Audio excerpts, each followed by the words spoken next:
Dr. Timothy Harris has begun a second term as Prime Minister of St. Kitts and Nevis following his coalition's impressive 9-2 victory in Friday's general elections.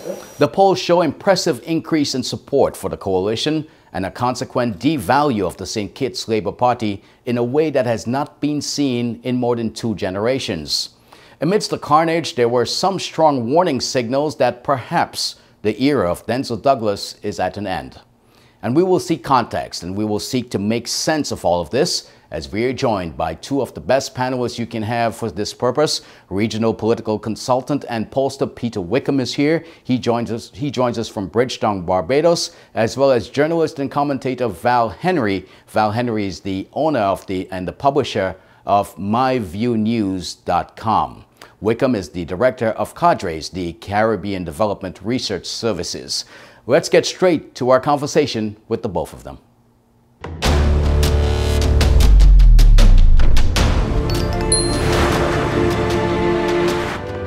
So, gentlemen, welcome. Let's start here with you, Peter. What is one glaring observation you've had from the weekend of elections in St. Kitts? Yeah, well, the glaring observation, I would say it was a second-term government. The assumption across the Caribbean is that a government will always lose support in the second term. This government actually gained popular support in the second term, and I think that for me would be the most significant observation that we can make. That the Team Unity administration, which was a coalition, was able to not only survive but to gain support and is now more popular than it was before. The extent of the swing is 6%, which I think is quite generous and quite decent. So ultimately, they now enter the realm of Caribbean history in a sense, along with select other Caribbean governments that have been able to increase their majority in the second term. Val, let's go to you. Considering the absence of the overseas voters, turnout, talk to us about the turnout in that election. Well, the turnout is significant, especially from early in the mornings. We had large crowds, but primarily in the Bastia Valley, East Bastia, Central Bastia, and West Bastia. The results in those areas perhaps are indicative of why the turnout was so high and so early. But it certainly was a huge turnout compared to other elections, especially in the early period. The significance with the absence of overseas voters, this is the first time in 36 years that we have had an election without voters coming from overseas, those who reside overseas flying home specifically to cast their ballots and then to return home immediately, less than 3-4 hours sometimes after they would have voted. So it was significant, and it was great to see how many Kittitians and Nevisians took the opportunity to be part of the process. Okay, we're going to get to the Team Unity and how they're going to govern in a bit, but I want to get back to the Labour Party. Peter, are you surprised at how badly the Labour Party performed or underperformed in this election? I mean, I wasn't surprised because it was consistent with what my polling was telling me. My polling was telling me that the Labour Party had a challenge regarding leadership. The polls were telling me that people were uncomfortable with the leadership of Denzel Douglas. And I had gone on record as saying that I thought that he was the Achilles heel of the Labour Party.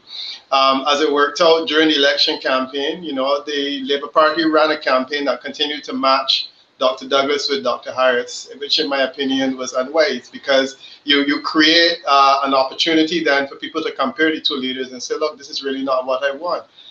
My sense is that the Labour Party expected to rely on the overseas vote. Once the overseas vote was not available to it, I mean, we saw the carnage that took place. I've been a relentless advocate of this overseas vote being removed because I think it creates an unnatural situation. And I'm happy that we can now compare what happened in the last election, where we had all of these narrow races and a swing in the other direction, with the current situation that we've seen. And we understand now that it's really not about Kittitians voting for Kittitians and Nevisians that live in the country. It's about essentially creating the opportunity for people to come in, deliver government to you, and then return, as Val said, sometimes hours after they have cast their ballots. So that was again, as I said, it was consistent with my polling that people were tired of Labour. My sense is that Kittitians would be unlike, I would not expect Kittitians, having voted out a leader who was Prime Minister for 20 years, to vote that leader back in. The question is, what have you not done in 20 years that you want to do now? And I feel that that is a significant weakness on the part of the Labour Party. Fascinating part is that he's won his seat. He's won his seat by a very generous majority. My presumption is that he's not going anywhere, and he will make light work of the next election for whoever decides to lead Team Unity into the next election.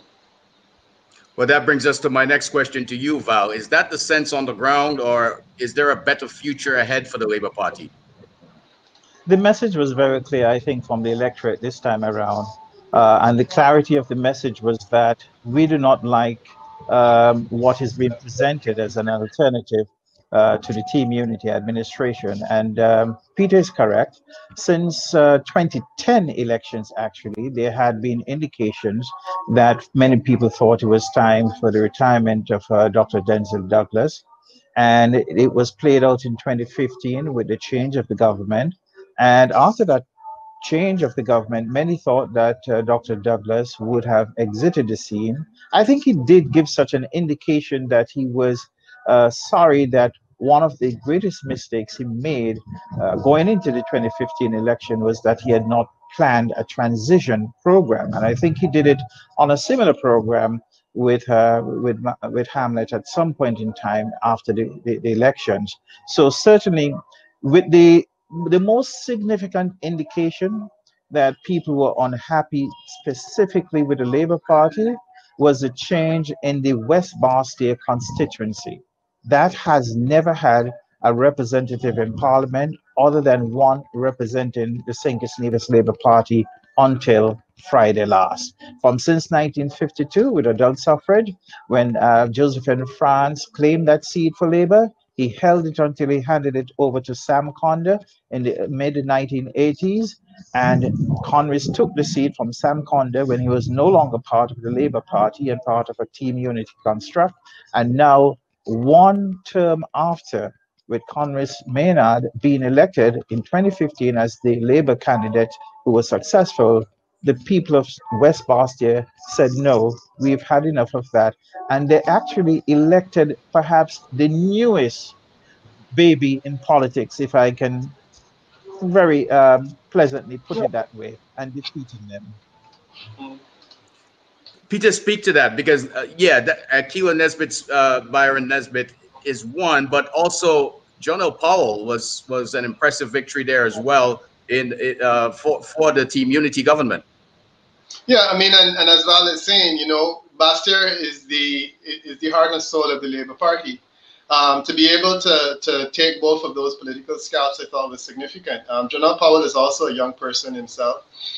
He was attacked fairly heavily during the election campaign, and you know, the suggestion that him and Grant were up to something, that was used fairly heavily in the campaign. I thought that one of the points, I don't know what Val thinks, but I do feel that the involvement of Sam Condor in this last election actually probably helped Akila considerably, because I mean, Condor essentially jumped in, and as I said in another conversation, Condor couldn't win the seat for himself in the previous election, and there appeared to be a very crass opportunism on his part that he jumped in, and I was trying to understand what exactly was the role that he was playing, and I saw him on the interview with you, and you know, he was struggling to explain what was his fundamental challenge with governance that he was talking about, to the point where you actually had to help him a bit by saying, well, maybe it was this and maybe it was that. I think that people in the constituency saw through that and saw it as the opportunism that it was, you know, and they reacted to it. But I'm happy for Akila, you know, she certainly represents what the future of Team Unity can be. Val was making another point about this whole idea of succession planning. I wasn't understanding why Dr. Douglas would admit in conversations with persons like yourself that succession planning was an issue. I heard him at a conference in Barbados where he talked about the need for succession, the need for women candidates, the need for young candidates. All of that was said, and then he goes back in. You run this next generation mantra, and you know, the party is being led, the leader and the deputy leader were two of the oldest people in politics. What exactly is the message that you're sending? And my thing is that he now has an opportunity yet again to put his money where his mouth is and say, look, if I'm so interested in succession, let me relinquish the leadership of the Labour Party right now to one of these young, bright people and give them the opportunity to take the party back into governance. And I continue to make the point.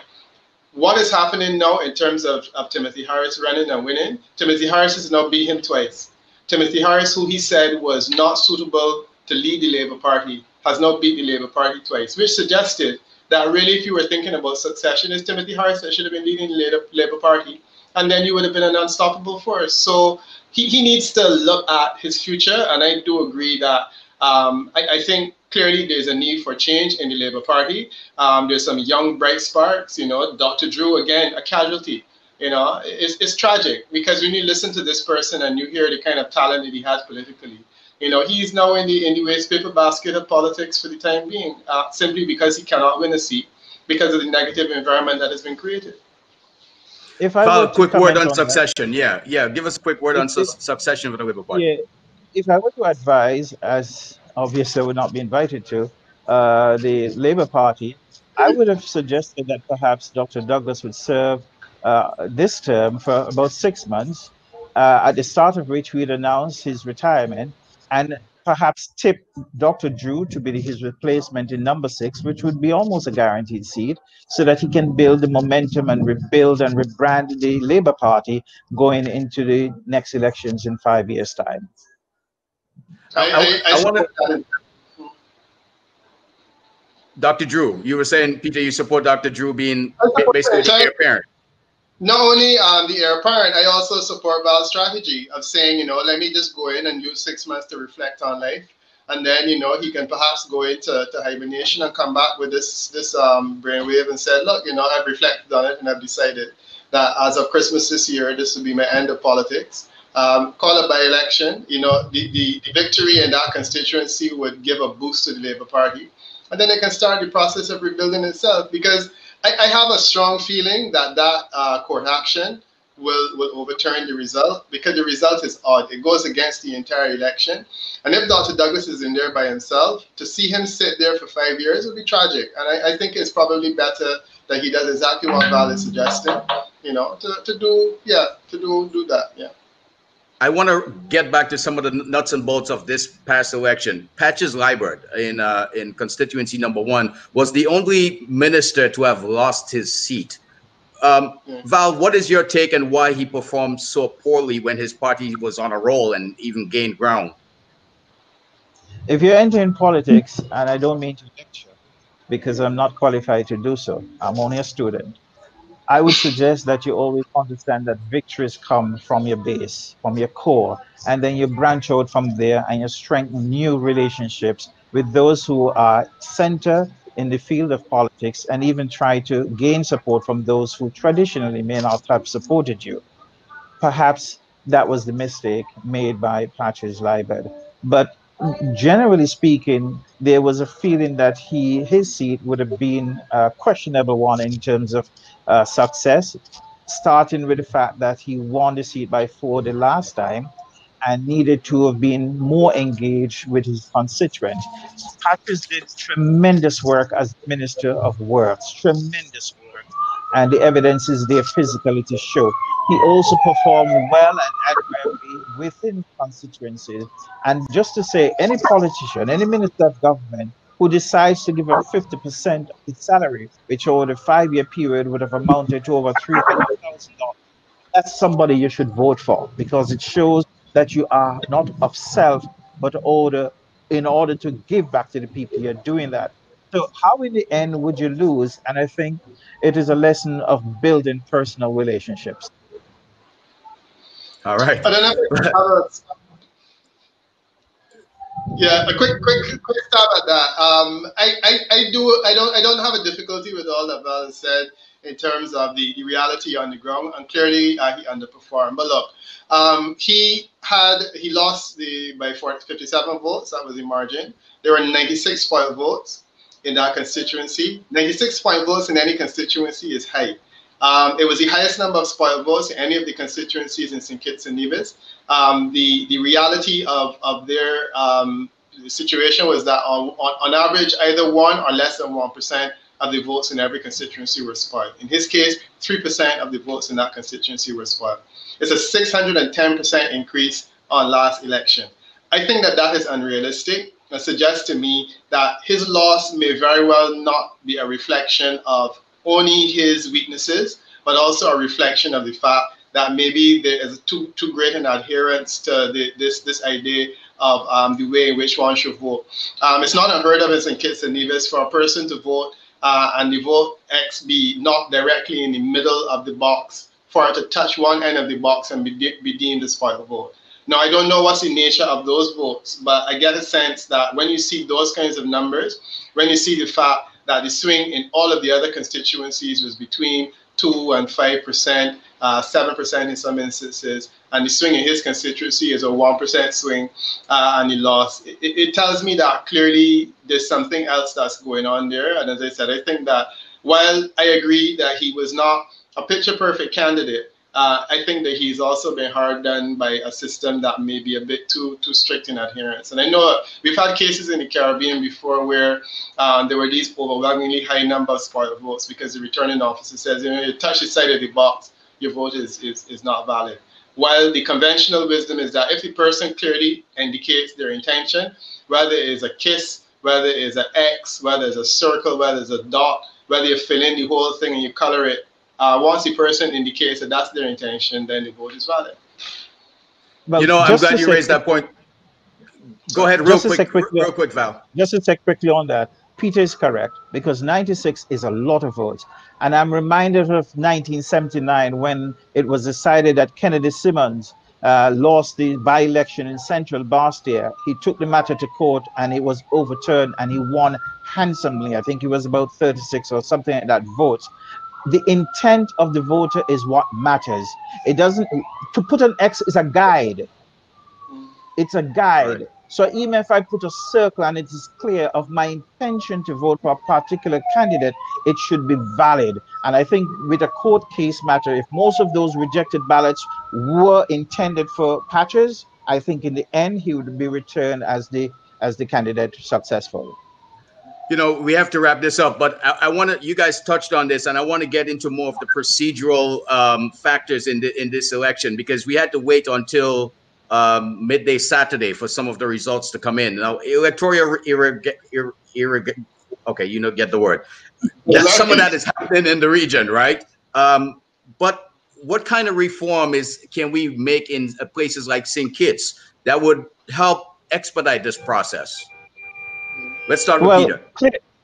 Go ahead, Peter. Okay, no, I mean, I would also give way to Val in terms of, but from my perspective, the one challenge I've always had with St. Kitts is that they count their votes centrally. And you have a situation, certainly in the last election when I was there on the ground, I didn't go this time, where all the votes were collected and then they had to be taken to the police station and then, the vote starts. So 5 and 6 in the morning, we're still declaring results. And the same thing was the case this time. For me, that's one definite change that has to be made. We need to count the votes in the place where the votes are cast, and then have a way of communicating to Central Command exactly what was the outcome. And in that case, they can finish by 11 or 12 o'clock like the rest of us. But that part is the part that has to be looked at, in my opinion. Val, you have a population of 50,000 people, right? I mean, it shouldn't be that difficult. No, it isn't. And that's the first point I would concur with Peter. That was the intention about 10 years ago, that a new law, I believe, was being put together to make that possible. How it changed, I don't know. But another factor is a strategy used by political parties and candidates is to demand a recount and a recount and a recount and a recount. That is a central part of the problem. As a matter of fact, more a part of the problem than the centralization of the counting. The other point quickly is this. The logistics of picking up the ballots and moving them to the central point is an issue that needs to be organized. For instance, in one constituency, it took close to midnight to get the ballot boxes, maybe about a half a mile away. All right, gentlemen, we have to leave it here. Thank you so much. Val Henry, he's a journalist and publisher and owner of myviewnews.com. View is spelled V-U-E, myviewnews.com. And of course, Peter Wickham is a well-known political consultant. He's director of the Caribbean Development Research Services cadres. Gentlemen, thank you so much for your time. We reserve the right to tap back into your expertise in the future. Okay, Thank you very pleasure. much. And as we speak, the motorcade for the winning parties are right outside. I'm actually looking at them as a partial frigate bay. Will you be joining them? I'm already joining them by viewing. Some of us have to view to make it more exciting. As in my Distance. view news. Social businesses, Peter, I agree. We will be right back after this.